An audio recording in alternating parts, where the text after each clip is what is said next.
Hi friends, வணக்கம் and பொன்னிஞ்சங்களே. Welcome back to Ponnishankar lifestyle. இன்றைக்கி செகண்ட் டெம்பிள் ஆன்மீக சுற்றுலாவில் இரண்டாவது கோயில் ஃபஸ்ட்டு நம்ம திருவொற்றியூரில் ஞான சக்தி பீடம், பாடல் பிரசித்தி பெற்ற வடிவுடையம்மன் பார்த்தோம். அதுக்கப்புறமா இன்றைக்கி இப்போ பார்க்க போகிறது திருவுடையம்மன், மேலூர் மீஞ்சூருக்கு பக்கத்தில் இருக்கக்கூடிய கோயிலில் இப்போ நீங்கள் பார்த்துட்ருக்கீங்க. திருமணங்கீஸ்வரர் இங்கே இருக்கிற ஈஸ்வரனோட பேர். இவர் திருமணங்கீஸ்வரர் உடனுரை திருவுடையம்மன் அப்படின்னு சொல்கிறாங்க. இந்த கோயில் பல்லவர்கள் காலத்தில் கட்டப்பட்டு அதுக்கப்புறம் சோழர்களாலும் ஆளப்பட்டு வந்திருக்குது.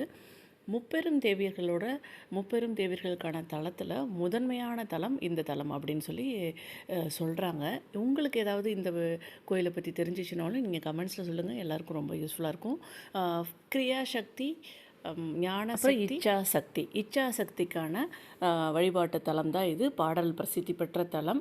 அதாவது பார்வதி தேவி சிவபெருமான் தவத்தில் இருக்கும்போது அவங்களுடைய கண்களை மூடிட்டதுனால அவங்க ஏற்பட்ட தோஷத்தை நீக்கிறதுக்காக தவம் இருந்து நிவர்த்தி பண்ணின தலம் தான் இந்த தலம் அப்படின்னு சொல்கிறாங்க. கதைகளில் சொல்லப்படுது. அதை தான் உங்களுக்கு நான் share பண்ணிகிட்ருக்கிறேன்.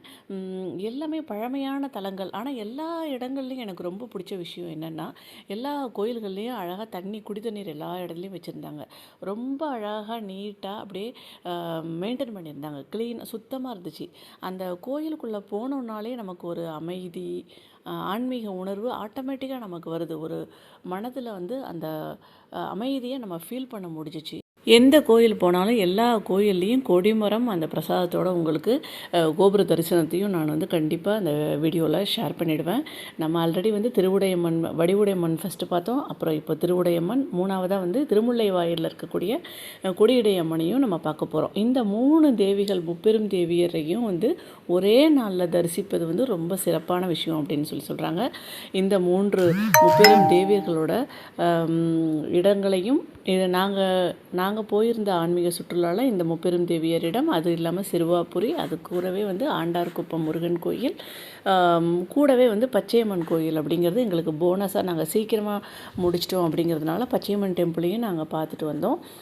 Full video one by ஒன்னாக நான் ஷேர் பண்ணுறேன். உங்களுக்கு கொஞ்சம் டைம் எடுத்து எடிட்டிங்க்கு டைம் எடுக்கும். அப்படிங்கிறதுனால கொஞ்சம் 2-3 டேஸ் கேப் விட்டுருந்தாலும் நான் பொறுமையாக ஒன் பை ஒன்னாக ஒரு கோயிலாக உங்களுக்கு நான் அப்லோட் பண்ணுறேன். தேங்க்ஸ் ஃபார் வாட்சிங் ஃப்ரெண்ட்ஸ். மீண்டும் ஒரு இனிய தருணத்தில் சந்திப்போம்.